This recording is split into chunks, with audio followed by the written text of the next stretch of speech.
Shalom, Shalom. Ya, terima kasih buat tim Praise and Worship. Sebenarnya hari ini saya nggak main musik, tapi tiba-tiba ada satu personil yang nggak bisa. Makanya saya main musik, saya menggantikan Bapak Ibu. Tadi saya langsung disuruh oleh Pak Jemi Longkong, saya langsung siap. Pak Gembala main musik ya katanya, siap.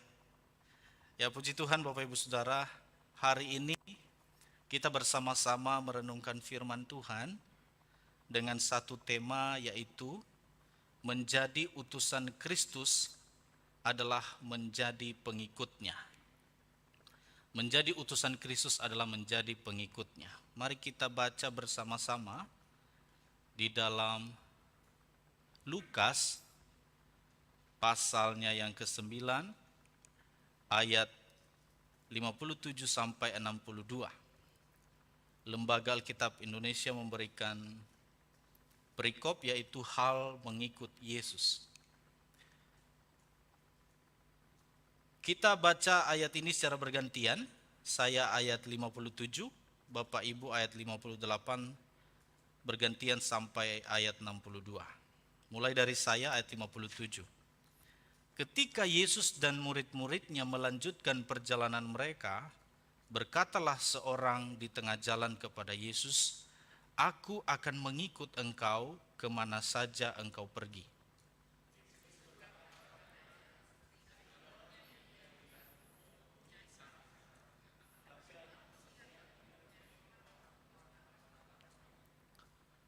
Lalu ia berkata kepada seorang lain, "Ikutlah aku."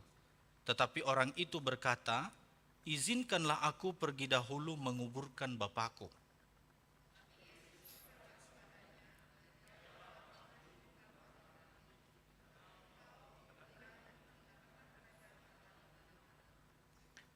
Dan seorang lain lagi berkata, "Aku akan mengikut engkau Tuhan, tetapi izinkanlah aku pamitan dahulu dengan keluargaku."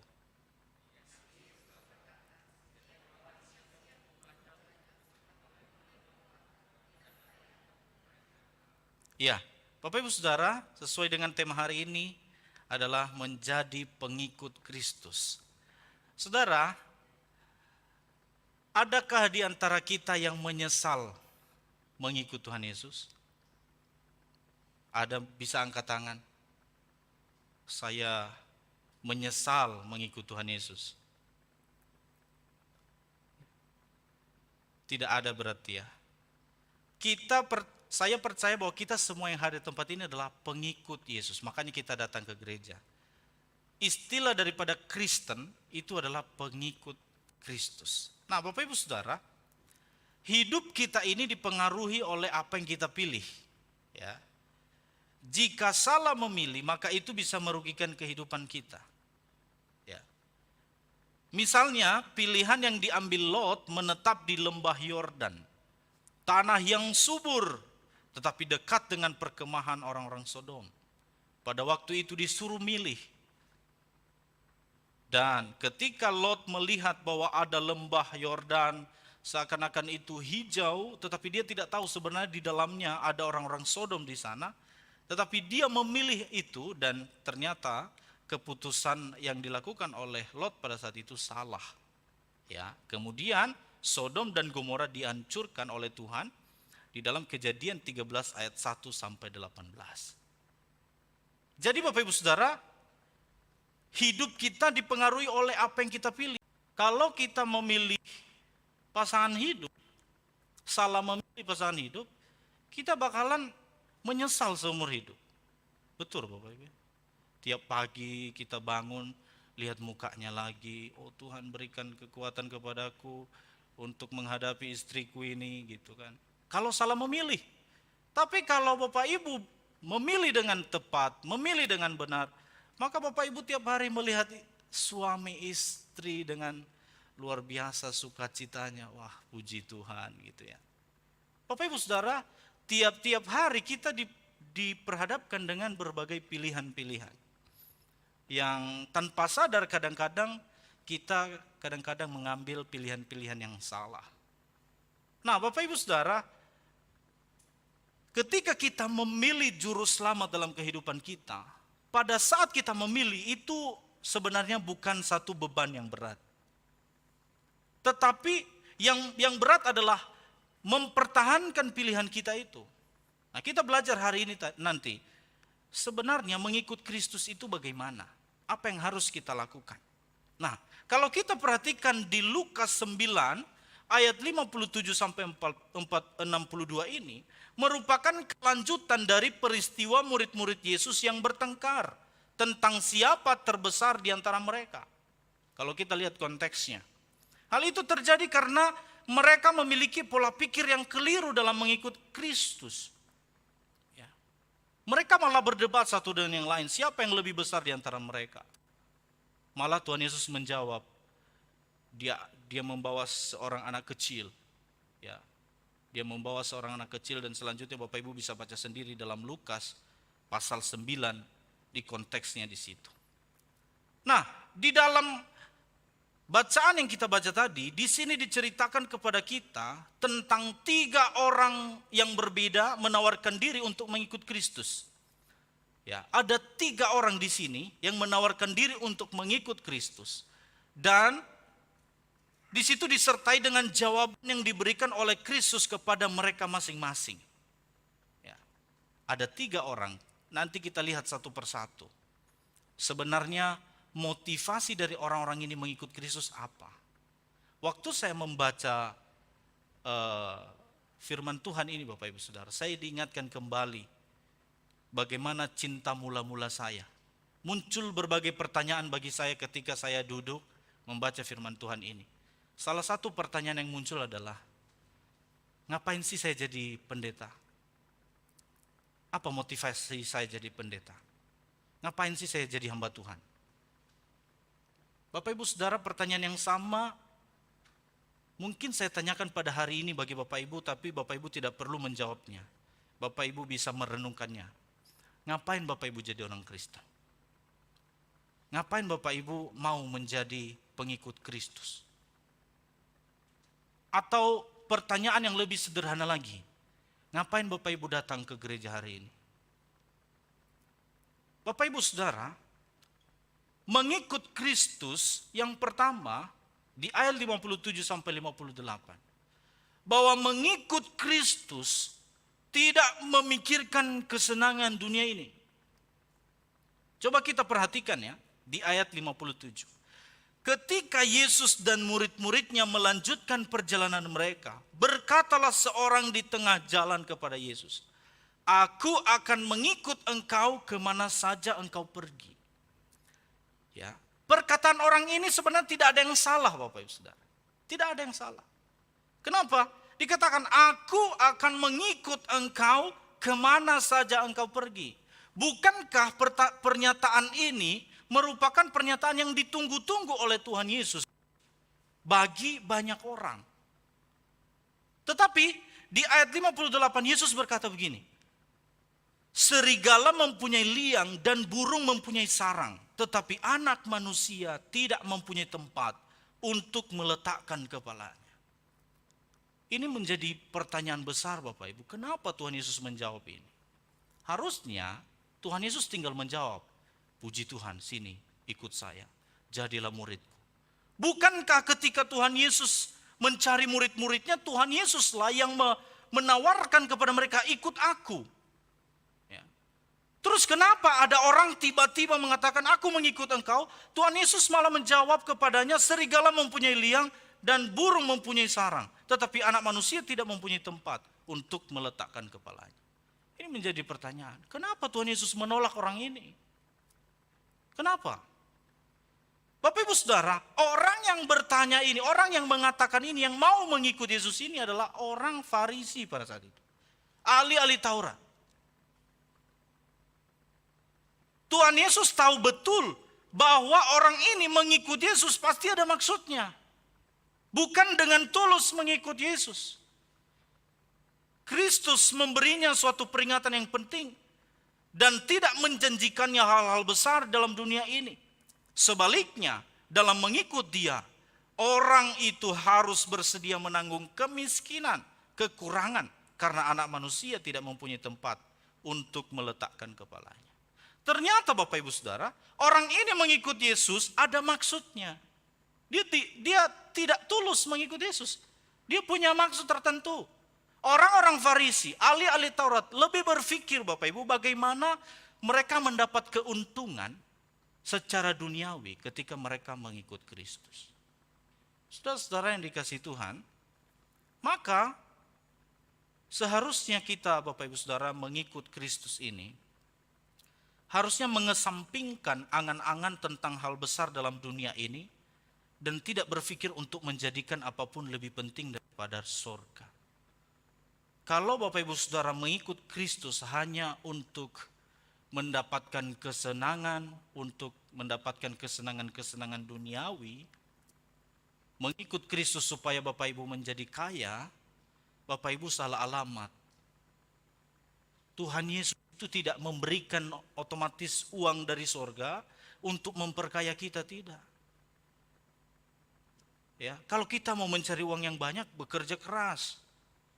Ya, kuliah bagus, sekolah bagus bagi anak-anak muda. Nanti diterima di perusahaan yang bagus. Menjadi PNS, dapat duit. Itu karena kerja keras. Terus di mana peran Tuhan di situ? Peran Tuhan ketika kita mengandalkan Tuhan, Tuhan memberikan hikmat bagi kita. Memberikan kemampuan bagi kita untuk menjalankan kehidupan kita. Tuhan tidak serta-merta menurunkan uang dari langit, terus tiba-tiba kita memiliki kesenangan duniawi. Tapi ternyata inilah yang ada dalam pikiran orang yang mau mengikut Kristus yang pertama ini. Dia pikir kalau ikut Kristus dia akan mempunyai kesenangan. Tuhan Yesus menjawab kepadanya di situ bahwa serigala mempunyai liang dan burung mempunyai sarang, tetapi anak manusia tidak mempunyai tempat untuk meletakkan kepalanya. Ya. Artinya apa? Tuhan Yesus berkata, saya nggak punya apa-apa. Kalau kamu mau ikut aku, saya nggak punya apa-apa. Saya tidak punya rumah. Tuhan berkata begitu. Nah Bapak Ibu Saudara, kita harus bertekad untuk tidak menerima apapun yang kurang penting dalam kehidupan kita. Terkadang Bapak Ibu kita memprioritaskan hal-hal yang gak penting. Ya. Terkadang kita mengutamakan hal yang sepele dan menyepelekan hal yang utama. Nah, janganlah kita mencampur adukan pengakuan kekristenan dengan keuntungan-keuntungan duniawi. Ya. Kristus telah menceraikan kedua hal itu. Jadi janganlah kita berpikir untuk mempersatukannya. Tidak bisa Bapak Ibu Saudara. Jadi jangan berpikir kalau kita mengikut Kristus, berarti kita memperoleh kesenangan-kesenangan duniawi. Tapi jangan juga sebaliknya berpikir mengikut Kristus itu selalu menderita. Bukan. Maksud Tuhan Yesus bukan itu Bapak Ibu Saudara. Tetapi Tuhan Yesus sebenarnya di sini sedang menjelaskan kepada orang ini. Kalau kamu ikut aku, kamu harus mempunyai motivasi yang benar. Kamu harus benar-benar mengikut aku dengan sungguh-sungguh. Ya. Dalam kehidupan kita, kita harus bersiap memasuki kerajaan Allah melalui banyak penderitaan. Kita harus menyangkal diri, memikul salib. Itu yang dikatakan oleh Tuhan Yesus. Jikalau kamu mengikut aku, engkau harus bersedia menyangkal diri, memikul salib. Artinya, mengikut Tuhan itu berarti kita harus mentaati segala perintah-perintahnya. Dan disitulah titik di mana itu tidak mudah Bapak Ibu. Itu tidak mudah. Maka Bapak Ibu Saudara, mengikut Kristus yang pertama adalah tidak memikirkan kesenangan dunia ini. Kenapa? Kesenangan dunia itu hanya sementara. Paulus mengatakan kepada jemaat di Kolose, pikirkanlah perkara-perkara yang di atas. Artinya apa? Kita tidak dilarang oleh Tuhan untuk bekerja, menikmati hasil daripada pekerjaan kita. Membeli rumah mewah, membeli mobil yang bagus, itu tidak salah. Tetapi ketika kita menempatkan harta, kekayaan, kesenangan duniawi sebagai nomor satu, Tuhan nomor kesekian, disitulah letak kesalahan kita. Jadi kita harus bisa menempatkan Tuhan di atas segala-galanya. Maka percayalah, di atas kesenangan itu ada kedamaian. Dan itu tidak bisa kita dapatkan di dunia ini, hanya Tuhan yang bisa memberikan. Damai, shalom itu akan Tuhan berikan bagi kita. Maka Bapak Ibu Saudara, kalau Bapak Ibu seperti ahli Taurat ini yang mengikut Yesus karena ada motivasi tertentu, percayalah Bapak Ibu akan menyesal ikut Tuhan. Maka tadi saya bertanya di awal, apakah Bapak Ibu menyesal ikut Tuhan? Bapak Ibu Saudara, saya berharap Bapak Ibu tidak ada yang menyesal. Maka yang kedua, coba kita lihat orang yang kedua di sini.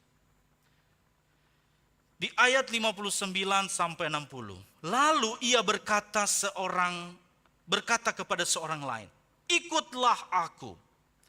Ya, ikutlah aku. Tetapi orang itu berkata, izinkanlah aku pergi dahulu menguburkan bapakku. Ayat yang ke-60. Tetapi Yesus berkata kepadanya, biarlah orang mati menguburkan orang mati. Tetapi engkau pergilah dan beritakanlah kerajaan Allah di mana-mana. Ya. Mengikut Yesus berarti kita harus mengutamakan Yesus di atas segala-galanya. Ketika Tuhan menawarkan keselamatan kepada orang ini, menawarkan untuk menjadi muridnya, sebenarnya kalau kita perhatikan di sini tidak ada persoalan di dalam kata-katanya ini. Betul nggak Bapak Ibu? Izinkan aku pergi dahulu menguburkan bapakku. Kalau kita tidak memperhatikan konteks ini baik-baik, maka kita akan mengatakan, kok Tuhan Yesus tega sekali ya. Seakan-akan orang ini disuruh, udah tinggalkan aja keluargamu, ikut saya. Iya kan? Seakan-akan Tuhan Yesus berkata begitu. Karena orang ini mengatakan, izinkan aku pergi dahulu menguburkan bapakku. Tetapi Yesus berkata, biarlah orang mati menguburkan orang mati. Bapak Ibu Saudara, saya waktu mempersiapkan ini maksudnya bagaimana? Kok Tuhan Yesus tega? Maka Bapak Ibu saya berusaha untuk mencari bahasa aslinya. Sebenarnya percakapan mereka bagaimana sebenarnya? Ternyata dalam bahasa aslinya mengatakan begini Bapak Ibu. Saya tidak perlu membacakan bahasa Yunaninya, tapi saya membacakan terjemahan. Orang itu berkata begini. Ayahku di rumah sudah lanjut usia dan tidak akan bertahan hidup lama, serta membutuhkanku selama ia masih hidup. Biarkan aku mengurusnya sampai ia mati. Setelah melaksanakan tugas kasihku yang terakhir kepadanya, aku bersedia melakukan apapun untuk mengikut Tuhan. Bapak Ibu bisa mengerti ini? Sekali lagi saya bacakan. Orang itu berkata, Tuhan Yesus berkata kepadanya, ikutlah aku. Maka orang ini menjawab, ayahku di rumah sudah lanjut usia dan tidak akan bertahan hidup lama, serta membutuhkanku selama ia masih hidup. Biarkan aku mengurusnya sampai ia mati. Setelah melaksanakan tugas kasihku yang terakhir padanya, aku akan bersedia melakukan apapun. Bapak Ibu Saudara, bukankah ketika dia mengikut Yesus, dia juga dalam waktu yang bersamaan bisa mengurus ayahnya? Ya, ini logikanya Bapak Ibu. Bukankah ketika dia mengikut Tuhan, dia dalam waktu bersamaan juga bisa mengurus keluarganya?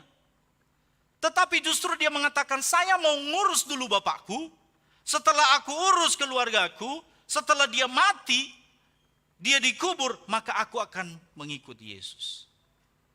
Bapak Ibu Saudara, ungkapan Tuhan Yesus berkata, biarlah orang mati menguburkan orang mati, merupakan ungkapan sindiran bahwa tugas memberitakan Injil Kerajaan Allah lebih utama dan mendesak daripada sekedar tindakan mengubur orang mati. Saudara-saudara yang dikasihi Tuhan, sebab orang yang mati adalah suatu kepastian, sehingga secara otomatis budaya dan adat istiadat pada saat itu sebenarnya akan mengurus dengan detail ya upacara kematian terhadap orang yang meninggal. Mari kita lihat Bapak Ibu Saudara, satu persatu. Dalam kehidupan kita mengikut Kristus, kadang-kadang kita seperti orang ini. Kita tergoda untuk bersantai-santai sebagai murid yang biasa-biasa saja. Pada akhirnya, ini akan membuat kita kehilangan tujuan dan bukannya menjadi semakin dekat dengan Tuhan. Udahlah, tunggu dulu gitu ya. Disuruh pelayanan, tunggu dulu, saya masih banyak pekerjaan. Bapak Ibu Saudara, kita tergoda untuk menangguhkan pekerjaan yang kita tahu adalah tugas kita dan menundanya untuk waktu yang lain. Ya. Kita merasa bahwa nantilah setelah terlepas dari segala kesusahan dan kesukaran, Setelah merampungkan pekerjaan, setelah pensiun, setelah mencapai puncak kehidupan, barulah kita berpikir tentang hal-hal rohani. Dengan demikian, kita telah tertipu sehingga kehilangan seluruh waktu kita karena terbujuk untuk mengabaikan saat sekarang. Bapak Ibu ingat cerita yang pernah saya ceritakan di sini. Dan pendeta lain juga pernah menceritakan. Sebuah ilustrasi anak muda yang masih kuliah disuruh pelayanan. Dia disuruh pelayanan oleh gembala, oleh ibu gembala karena dia punya potensi yang luar biasa. Dia berkata apa? Mohon maaf saya tidak bisa melayani. Saya sibuk kuliah. Oke, gembalanya bilang gak masalah. Setelah lulus kuliah, sebelum lulus kuliah dia sibuk dan skripsi, disuruh lagi melayani. Ayo pelayananlah di gereja. Kamu sangat berbakat. Tapi dia jawab apa? Saya sibuk skripsi. Setelah lulus kuliah, ditawarkan lagi melayani. Ayolah melayani. Saya sibuk bekerja. Saya sibuk bekerja. Ditawarkan lagi melayani. Dia punya alasan banyak sekali karena dia sibuk dan urusan sendiri. Suatu hari dia sakit di rumah sakit. Sudah sekarat. Dia stadium 4, kanker stadium 4. Lalu pendeta datang dan membawa bunga mawar yang sudah layu. Ditaruh di situ. Ketika pendeta ini bertemu dengan anak muda ini, maka mereka bercakap-cakap. Pak pendetanya mendoakan dia. Lalu anak muda ini berkata, Tuhan, Pak pendeta, kalau saya sembuh, saya akan mau melayani Tuhan. Saya akan mau melayani Tuhan. Pak pendeta dengan sukacita, dia senyum dan kita doakan katanya. Lalu pendeta ini mendoakannya. Lalu pendeta pamitan, ya udah saya pergi. Nah, sebelum pendeta itu pergi, anak muda ini melihat ada bunga mawar yang sudah layu di situ. Lalu dia berkata kepada pendetanya, Pak pendeta, jangan pulang dulu. Saya mau bertanya, kenapa Pak pendeta membawa bunga mawar yang sudah layu? Bukankah ketika orang kunjungan itu bawa buah yang segar, bawa bunga yang masih segar? Lalu pendetanya menjelaskan kepadanya, dulu ketika kami meminta kamu untuk melayani, engkau bilang sibuk dengan segala pekerjaan, engkau bilang sibuk skripsi, sibuk kuliah dan segala macam. Sekarang ketika kamu sudah kanker stadium 4, lalu berkata dengan Tuhan, kalau saya sembuh saya ikut Tuhan. Di mana kamu pada waktu kamu masih muda? Di mana? Bukankah ketika kamu masih muda sibuk dengan kuliahmu, kamu juga bisa memberikan waktu untuk melayani Tuhan? Memangnya sesibuk apa kuliah 24 jam mungkin kuliahmu itu? Masa sama sekali tidak ada waktu? Tapi sekarang ketika kamu sudah sakit stadium 4, divonis oleh dokter dan kemungkinan untuk hidup tinggal beberapa bulan lagi, lalu mengatakan kalau saya sembuh saya ikut Tuhan. Engkau sedang memberikan bunga mawar yang telah layu kepada Tuhan. Saudara-saudara yang dikasihi Tuhan, terkadang dalam kehidupan kita melakukan hal yang sama. Masih banyak prioritas yang lain. Masih banyak yang utama dalam hidupku. Masih banyak aku sibuk bekerja. Saya nggak bisa singer. Saya nggak bisa pertemuan puji-pujian. Saya nggak bisa doa. Kita sibuk, kita dengan pintarnya memberikan alasan-alasan tertentu supaya kita tidak mengikuti apa yang Tuhan sudah berikan bagi kita. Terkadang kita lebih mengutamakan hal-hal yang lain daripada Tuhan. Giliran kita menderita sakit, giliran kita nanti kena berbagai macam persoalan, baru dengan mudahnya kita berkata, Tuhan ampuni aku, mulai minggu depan saya rajin beribadah. Bapak Ibu Saudara, maka kita tergoda untuk berpikir bahwa kewajiban kita terhadap keluarga dapat membebaskan kita dari kewajiban kita terhadap Kristus. Kadang kita berpikir kalau saya sudah membahagiakan keluargaku, membahagiakan ayahku, sudah tanggung jawab saya sudah selesai. Tidak Bapak Ibu Saudara. Kita harus bersamaan membahagiakan Kristus dan juga membahagiakan keluarga kita. Makanya dengan tegas Tuhan Yesus di sini mengatakan kepada orang yang kedua ini. Ini memang alasan yang masuk akal. Izinkan aku pergi dahulu menguburkan bapakku. Biarkan aku mengurus dahulu keluargaku dan memberi makan anak-anakku. Dan setelah itu aku akan berpikir untuk melayani Kristus. Padahal kerajaan Allah dan kebenarannya harus dicari dan diperhatikan terlebih dahulu. Bapak Ibu tahu ayatnya itu di mana? Matius 6 ayat 33. Harusnya begitu Bapak Ibu Saudara. Harusnya kita menempatkan Tuhan di atas keluarga kita. Bukan kepentingan keluarga kita dahulu. Tetapi kita menempatkan Tuhan di atas keluarga kita. Maka dengan bersamaan keluarga kita bahagiakan. Keluarga kita memuliakan Kristus. Harusnya seperti itu. Jangan sampai kita seperti orang ini Bapak Ibu Saudara. Kita menunda-nunda waktu. Kita menundanya di waktu yang lain. Hanya karena kepentingan-kepentingan sesaat.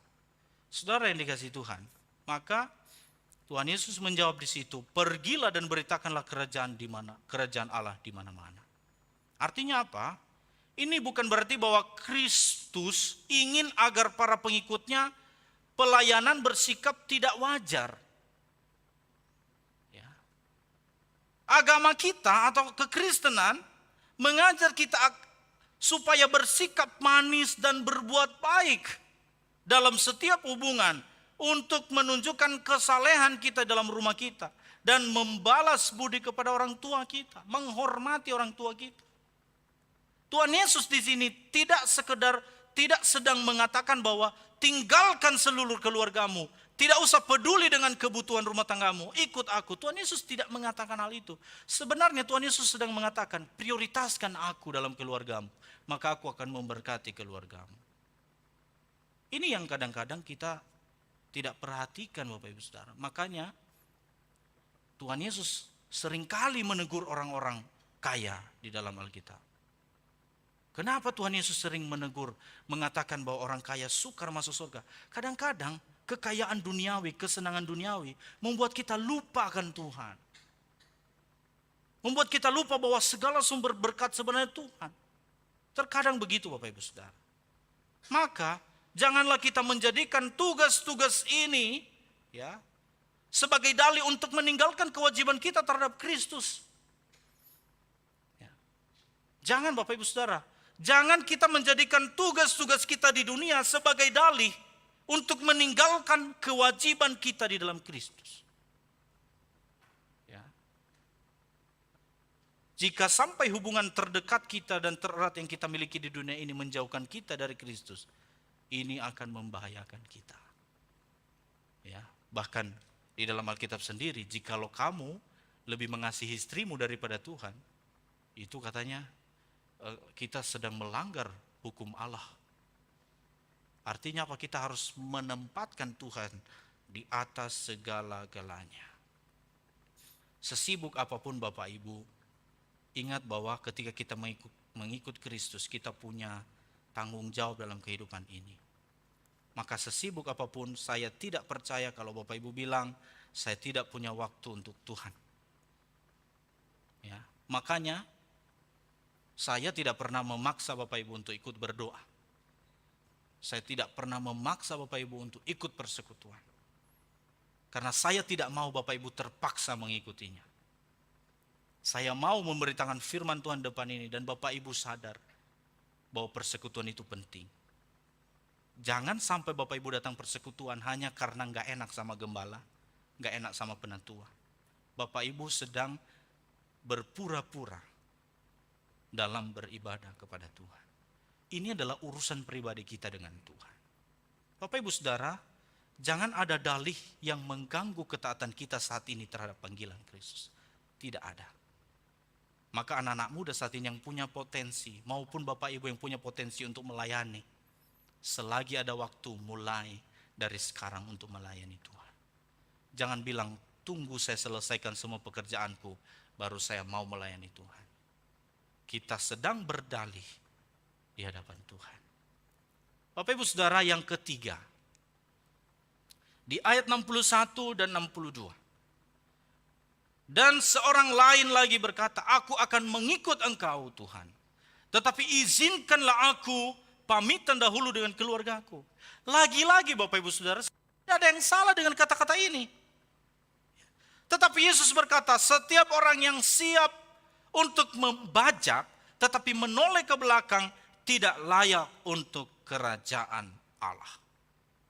Apa maksudnya dari ini? Ya, kalau Bapak Ibu petani, Bapak Ibu pasti tahu membajak itu seperti apa ya. Kami petani, kalau Bapak Ibu membajak, lalu sambil melihat ke belakang, itu bagaimana itu kira-kira? Kalau Bapak Ibu membajak, terus lihatnya ke belakang, membajak ke depan, Bapak Ibu pasti tidak akan pernah bisa membajak dengan baik. Dan mungkin Bapak Ibu akan membajak orang yang ada di samping Bapak Ibu. Ya. Nah, Bapak Ibu Saudara, saya melihat di bahasa Yunaninya ini, maksudnya bagaimana? Dikatakan bahasa Yunaninya, apotax taitois eiston oikonmo. Artinya apa? Biarkan aku pergi dahulu membereskan urusan rumah tanggaku. Katanya gitu, kata orang itu. Biarkan aku membereskan urusan rumah tanggaku. Nah, ia beranggapan bahwa mengikut Kristus merupakan sesuatu yang menyedihkan, menyusahkan dan berbahaya. Baginya ia seakan-akan ia bakal mati dan oleh sebab itu ia harus berpamitan dengan semua temannya. Tidak akan pernah berjumpa mereka lagi kalau mengikut Kristus. Atau tidak akan pernah terhibur lagi, padahal dengan mengikut Kristus ia akan lebih menjadi sumber penghiburan dan berkat bagi keluarganya. Harusnya seperti itu. Harusnya kalau dia ikut Kristus, dia bisa menjadi berkat buat keluarganya. Malah dia berkata, biarkan aku membereskan dulu urusan-urusan rumah tangga. Bapak Ibu Saudara, di sini terlihat bahwa orang-orang ini, orang satu, orang yang kedua, orang yang ketiga, mengikut Yesus tidak dengan tulus. Mereka tidak memahami siapa Yesus. Sepertinya ia lebih mementingkan hal-hal duniawi daripada seharusnya. Lebih daripada menjalankan kewajibannya sebagai pengikut Kristus. Sepertinya orang ini sangat merindukan hubungan dan perkara-perkara dengan keluarganya. Serta tidak mudah berpisah dari mereka. Semua perkara ingin melekat pada dirinya. Ya. Boleh jadi ia telah pamitan dengan mereka tetapi enggan berpisah. Membuat orang seringkali berpamitan. Oleh sebab itu ia harus pamitan sekali lagi karena mereka berada di rumahnya. Ini beberapa penafsiran saya lihat Bapak Ibu Saudara. Ternyata orang ini belum siap sebenarnya mengikut Kristus. Ya, dia selalu memikirkan, kalau saya ikut Kristus, bagaimana dengan keluarga saya? Bukankah sebaliknya Bapak Ibu Saudara? Ketika kita mengikut Kristus, keluarga kita akan diberkati Tuhan. Amin. Bapak Ibu Saudara, ia bersedia memasukin godaan yang menghalangi tujuannya untuk mengikut Kristus. Dengan pergi dan pamitan kepada mereka yang berada di rumahnya, ia seperti menghadapkan diri sendiri dengan berpamitan, dengan permintaan paling kuat untuk mengubah ketetapan hatinya. Mereka semua akan menentang tujuannya itu dan akan memohon dengan sangat agar ia tidak meninggalkan mereka. Itu respon keluarganya kira-kira seperti itu. Maka sangatlah ceroboh orang itu dengan menceburkan diri dalam godaan seperti itu. Orang-orang yang telah berketetapan hati untuk berjalan bersama Pencipta, mereka dan pengikut penebus, mereka harus bertekad untuk tidak pernah berembuk dengan penggoda-penggoda mereka. Bapak Ibu Saudara yang dikasihi Tuhan, bukan berarti kalau kita mengikut Kristus, kita tidak perlu lagi memikirkan keluarga kita. Bukan. Tapi Tuhan Yesus di sini sedang mengajarkan kepada kita bahwa kita harus menempatkan Tuhan di atas segala-galanya. Saya bersyukur kemarin ada jemaat kita, Bapak Abi ya, mungkin sedang mengikuti secara online. Dia baru di usianya yang masih muda, dia bisa beli rumah cash. Ya, dia bisa beli rumah cash dan dia telepon saya. Pak Gembala, saya mau sebelum saya menempati rumah ini, Pak Gembala doakan kita persekutuan di rumah. Itu langkah awal di mana keluarga ini mengatakan bahwa Tuhan di atas segala-galanya. di dalam rumah tangga kami. Bapak Ibu Saudara, bukan berarti bahwa ketika kita mengikut Yesus, kita harus meninggalkan keluarga kita dan tidak peduli lagi dengan persoalan-persoalan rumah tangga kita, bukan. Tapi Tuhan Yesus jaminan dalam keluarga kita, ketika kita mengikut Dia, Tuhan menjamin Tuhan akan memberkati keluarga kita. Kadang-kadang kita tidak sadari hal itu. Ya. Nah, Bapak Ibu Saudara, maka Tuhan Yesus memberikan teguran kepada orang itu. Ya. Tegurannya tadi dikatakan, tetapi Yesus berkata, setiap orang yang siap untuk membajak tetapi menoleh ke belakang tidak layak untuk kerajaan Allah. Ya. Tidak ada orang yang siap untuk membajak dan bermaksud untuk membajak tanah dengan baik akan melihat ke belakang, tidak mungkin. Ya. Kalau membajak di sawah itu benar-benar dia membajak dengan teliti, bahkan dikasih garis-garis gitu, benang gitu ya.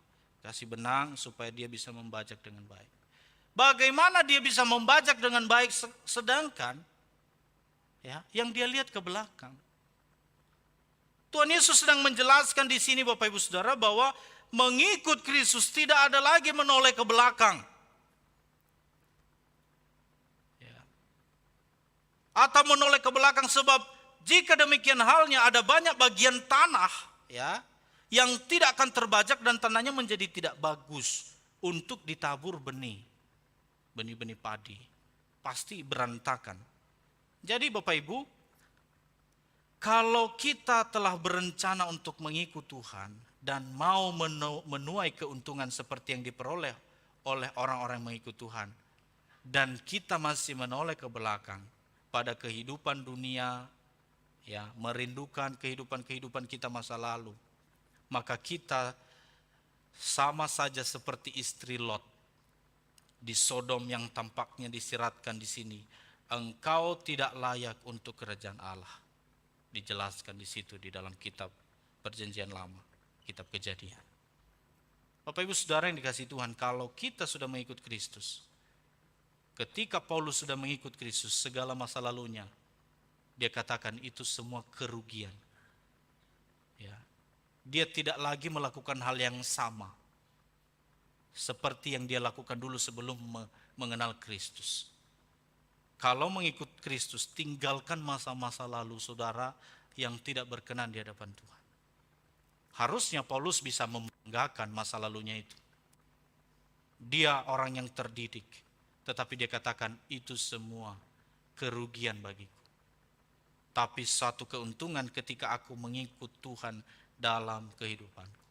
Bapak Ibu Saudara, maka di dalam Lukas 9 ayat 23 berkata, setiap orang yang mau mengikut aku, ia harus menyangkal dirinya, memikul salibnya setiap hari dan mengikut aku. Apa contohnya memikul salib setiap hari? Berdoa kepada Tuhan, bersekutu kepada Tuhan, melakukan kehendak Tuhan, menekan keinginan-keinginan duniawi, lebih memprioritaskan keinginan-keinginan Tuhan dalam kehidupan kita. Bapak Ibu sedang melakukan memikul salib setiap hari. Sederhana Bapak Ibu Saudara. Tidak perlu kita tafsirkan terlalu besar, terlalu luas. Sederhana, lakukan kehendak Tuhan tiap-tiap hari. Maka di situ kita sedang memikul salib. Pertanyaannya, mudah enggak melakukan itu? Sebenarnya mudah, tapi kita anggap itu tidak penting. Seringkali kita menganggap itu tidak penting. Maka kalau kita menganggap itu tidak penting, kita sedang berada dalam golongan orang-orang 1, 2, dan 3 tadi.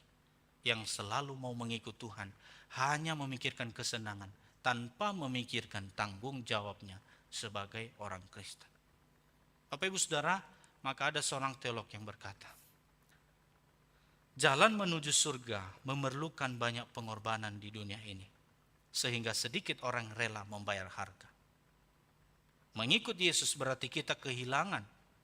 Mengikut Yesus berarti kehilangan hidupmu dan menemukan hidup yang baru di dalam Tuhan. Menyangkal diri. Sehingga segala keinginan-keinginan yang ada dalam diri kita hanyalah keinginan-keinginan Tuhan. Amin. Bapak Ibu bangga mengikuti Tuhan? Bangga Bapak Ibu Saudara? Puji Tuhan. Saya mengundang pemusik maju ke depan. Bapak Ibu, ada sebuah cerita dulu yang pernah saya ceritakan di India, di suku Assam. Ada seorang di situ, misionaris yang pergi ke sana. Orang ini disuruh untuk meninggalkan Kristus. Orang ini disuruh untuk meninggalkan Kristus. Tetapi dia tidak mau meninggalkan. Tetapi dikasih tawaran kepadanya, kalau kamu tinggalkan Kristus, kamu bebas. Di India ya, kejadian ini, kamu bebas. Tapi kalau kamu tidak meninggalkan Kristus, anakmu akan kami bunuh. Anaknya dibunuh juga pada saat itu, anak pertama. Dia tetap berpegang teguh, saya tidak mau meninggalkan Kristus. Anak kedua mati. Tetap berpegang teguh, saya tidak mau mengikut Tuhan. Anaknya yang ketiga mati. Dibunuh di depannya.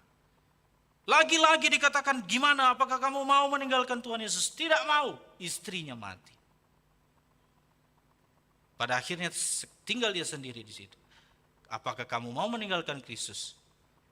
Dia tidak mau. Dia mati. Maka muncullah sebuah lagu waktu itu, mengikut Yesus keputusan. Artinya apa Bapak Ibu Saudara? Dia mengikut Yesus dengan segenap hatinya. Kita mungkin tidak diperhadapkan dengan persoalan yang dihadapi oleh orang itu. Tetapi Bapak Ibu Saudara, dalam kehidupan kita sehari-hari, kadang-kadang hanya keinginan nafsu duniawi kita lebih memilih daripada Kristus. Bagaimana kalau kita diperhadapkan dengan hal yang mengenaskan tadi? Saudara-saudara yang dikasihi Tuhan, saya mau berkata kepada Bapak Ibu Saudara hari ini, ketika kita mengikut Kristus, itu adalah satu pilihan yang istimewa bagi kita. Jangan pernah menganggap bahwa mengikut Kristus adalah satu beban. Tidak Bapak Ibu Saudara. Maka kita tiap-tiap hari Minggu kita beribadah. Kita rindu sekali bertemu dengan Tuhan Yesus. Karena keputusan kita mengikuti Yesus adalah keputusan yang berharga bagi kita.